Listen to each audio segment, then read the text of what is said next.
स्वागत है आप सभी का अष्टावक्र गीता की इस अनुक्रमित श्रृंखला में। आज हम श्लोक 16 से 18 को विस्तार से देखेंगे। हे साधक, यह संपूर्ण विश्व तुझसे ही व्याप्त है और वास्तव में तुझ में ही गुथा हुआ है। तू शुद्ध और बुद्धिमान आत्म स्वरूप है। इसीलिए तुच्छ इच्छाओं और संकीर्ण मानसिकता में मत गिर। इस श्लोक में अष्टावक्र आत्मा की विराटता और साधक की वास्तविक स्थिति को स्पष्ट करते हैं। वे जनक को समझाते हैं, हे राजन, यह संपूर्ण जगत वास्तव में तुमसे ही व्याप्त है और तुम में ही गुथा हुआ है। तुम्हारा असली स्वरूप शुद्ध, बुद्ध और आत्म चैतन्य है। सबसे पहले अष्टावक्र कहते हैं कि समस्त विश्व आत्मा से ही व्याप्त है। जैसे आकाश हर जगह है और सब उसमें ही विद्यमान है, वैसे ही आत्मा सर्वत्र व्यापी है।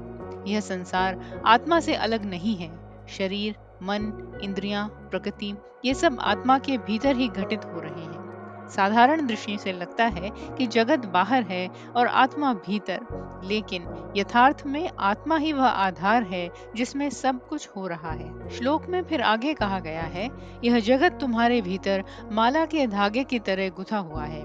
जैसे मणियों की माला को धागा जोड़े रखता है और बिना धागे के माला बिखर जाएगी, वैसे ही आत्मा के बिना यह विश्व टिक नहीं सकता। आत्मा ही सबको आधार और अस्तित्व प्रदान करती है। आत्मा का असली स्वरूप शुद्ध है, उस पर कोई मलिनता नहीं चढ़ सकती। आत्मा बुद्ध है, यानी पूर्ण ज्ञान स्वरूप है। उसमें अज्ञान का कोई स्थान नहीं। मन और इंद्रियां सीमित ज्ञान रखते हैं, लेकिन आत्मा अनंत ज्ञान का स्रोत है। जब साधक अपने इस शुद्ध बुद्ध स्वरूप का बोध करता है, तब वह किसी भी प्रकार की अशुद्धि, पाप या अज्ञान से ऊपर उठ जाता है। फिर अष्टावक्र चेतावनी देते हैं कि जब तुम्हारा स्वरूप इतना महान, शुद्ध और सर्वव्यापी है, तो फिर मन को छोटा क्यों बनाया? देह के अभिमान में बंध जाना, तुच्छ इच्छाओं में फंस जाना, लोभ, मोह, ईर्ष्या और क्रोध जैसी संकीर्ण वृत्तियों में पड़ जाना, यह वैसा ही है जैसे कोई व्यक्ति समुद्र का मालिक होकर भी पोखर का पानी पकड़कर बैठ जाए। इस श्लोक का सार यही है कि साधक को अपने असली स्वरूप की विशालता को पहचानना चाहिए। हम इस शरीर या मन तक सीमित नहीं हैं, बल्कि उस असीम चैतन्य के हिस्से हैं जिसमें पूरा ब्रह्मांड स्थित है। जब तक हम अपनी दृष्टि छोटी रखते हैं, तब तक दुख और बंधन में रहते हैं। लेकिन जब यह अनुभव हो जाता है कि मैं ही वह शुद्ध बुद्ध निरंजन आत्मा हूँ जिसमें संपूर्ण जगत व्याप्त है, तब मन स्वतः ही शुद्ध इच्छाओं से मुक्त होकर व्यापक आनंद और स्वतंत्रता का अनुभव करता है। इस प्रकार अष्टावक्र का यह उपदेश हमें हमारी महानता का स्मरण कराता है और कहता है, अपने छोटे अहंकार में मत सिमटो, क्योंकि तुम तो अनंत हो, शुद्ध हो और संपूर्ण विश्व के आधार हो।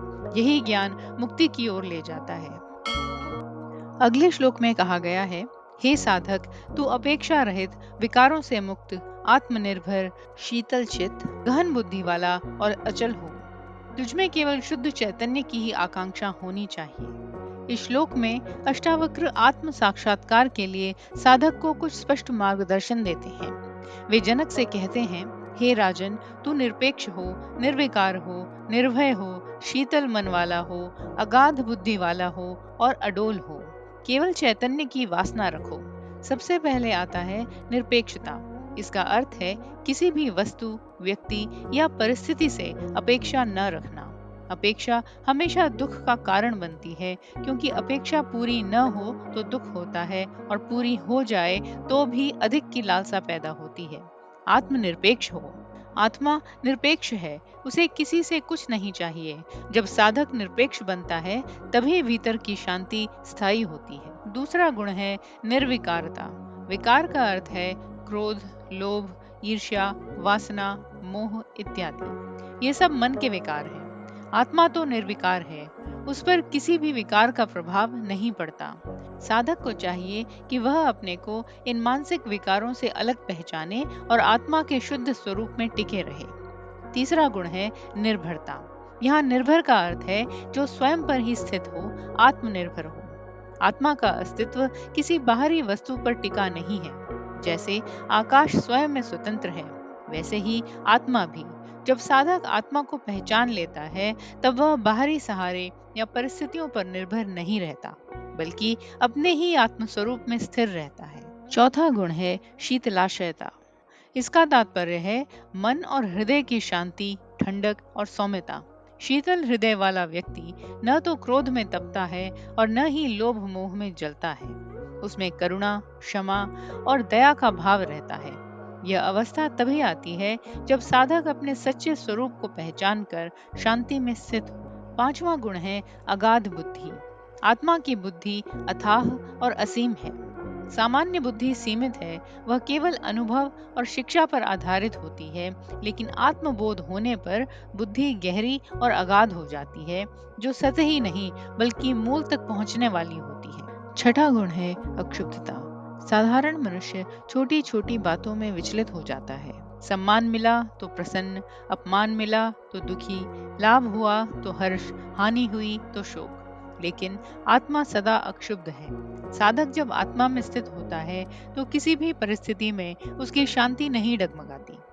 अंत में अष्टावक्र कहते हैं, साधक केवल चैतन्य की ही वासना करे, अन्य सब इच्छाएं, आकांक्षाएं, तृष्णाएं छोड़कर केवल आत्मबोध की आकांक्षा रहे। यही एकमात्र साधना है जो वास्तविक मुक्ति और शांति देती है। इस श्लोक का सार यह है कि आत्मा के स्वरूप को पहचानने के लिए साधक को अपेक्षाओं, विकारों और बाहरी सहारे से मुक्त होना होगा। उसे शीतल, अक्षुब्ध और गहन बुद्धि वाला बनना होगा और अंत में उसकी एकमात्र आकांक्षा यही होनी चाहिए कि वह स्वयं को शुद्ध चैतन्य के रूप में जाने। यही आत्म साक्षात्कार की कुंजी है। अगले श्लोक में कहा गया है, हे साधक, रूप युक्त जगत को असत्य जानो और निराकार आत्मा को अचल एवं सत्य समझो। इस तत्व ज्ञान के उपदेश से तुम्हारा पुनर्जन्म नहीं होगा, क्योंकि यही मोक्ष का द्वार है। इस श्लोक में अष्टावक्र ऋषि साधक को आत्मा और जगत के बीच का स्पष्ट भेद बताकर मुक्ति का रहस्य बताते हैं। वे कहते हैं, साकार सब कुछ मिथ्या है, असत्य है। केवल निराकार आत्मा ही सत्य और अचल है। इस तत्वज्ञान के उपदेश को स्वीकार करने पर साधक का पुनर्जन्म नहीं होता। यह संपूर्ण जगत रूपों से भरा है। शरीर, पर्वत, नदियां, तारे, पेड़, भवन इत्यादि। हर वस्तु आकारवान है, परंतु सभी आकार समय के साथ बदलते रहते हैं। जो आज है कल नहीं रहेगा। शरीर का जन्म हुआ है तो एक दिन उसका नाश भी होगा। इस परिवर्तनशीलता के कारण अष्टावक्र कहते हैं कि साकार अनृत है, यह अस्थायी है, क्षणभंगुर है, इसीलिए इसे अंतिम सत्य नहीं माना जा सकता। इसके विपरीत निराकार आत्मा, आत्मा का कोई रूप नहीं है, न उसका कोई आरंभ है न अंत। वह जन्म और मृत्यु से परे है। आत्मा न बदलती है न नष्ट होती है, इसीलिए उसे निश्चल कहा गया है, अचल, अडिग और स्थिर। जैसे आकाश में कितनी भी हलचल हो, आकाश स्वयं अपरिवर्तित रहता है, वैसे ही आत्मा भी सभी अनुभवों, परिवर्तनों और घटनाओं का साक्षी होकर भी अचल रहती है। अष्टावक्र यहाँ तत्वोपदेश देते हैं। वे कहते हैं, यदि तू इस सत्य को गहराई से समझ ले और अपने जीवन में उतार ले कि रूप बदलने वाले सब कुछ मिथ्या है और केवल निराकार आत्मा ही सत्य है, तो तुझे पुनः जन्म नहीं लेना पड़ेगा। क्योंकि पुनर्जन्म की जड़ है देह अभिमान और जगत की वास्तविकता पर विश्वास। जब तक साधक शरीर और संसार को सत्य मानता है, तब तक वह कर्म करता है और कर्म के बंधन से बार बार जन्म लेता है। लेकिन जब यह भेद समझ में आ जाता है कि मैं निराकार आत्मा हूँ, रूप नहीं, तब वह कर्म बंधन से मुक्त हो जाता है और मोक्ष को प्राप्त होता है। यह श्लोक हमें सिखाता है कि साधना का मूल है दृष्टि बदलना। साधारण मनुष्य केवल साकार जगत को ही देखता है और उसे ही वास्तविक मान लेता है। लेकिन जब साधक यह अनुभव करता है कि सब रूप बदलने वाले हैं और केवल आत्मा ही अडिग है, तब उसका मोह टूटता है। यही वैराग्य और विवेक का उदय है। इसका व्यावहारिक अर्थ है, यदि हम अपने जीवन में यह समझ लें कि धन, शरीर, संबंध, यश और पदवी ये सब क्षणिक हैं, तो उनसे अत्यधिक मोह या अपेक्षा नहीं करेंगे। और यदि हम आत्मा की स्थिरता को पहचान लें, तो उस दुख सुख से ऊपर उठकर शांति में जी सकते हैं। अष्टावक्र का यह उपदेश साधक को सीधा मोक्ष का मार्ग दिखाता है। रूप को मिथ्या और आत्मा को सत्य समझो और इसी समझ से पुनर्जन्म के बंधन से छूट जाओ। यही परम तत्व ज्ञान है। आप देख रहे हैं सुनो और सुनते ही रहो। हमारा चैनल पुरातन ग्रंथों को सरल भाषा में आप तक पहुंचाने का एक प्रयास है। कृपया चैनल को सब्सक्राइब कीजिए और हमारे साथ जुड़िए।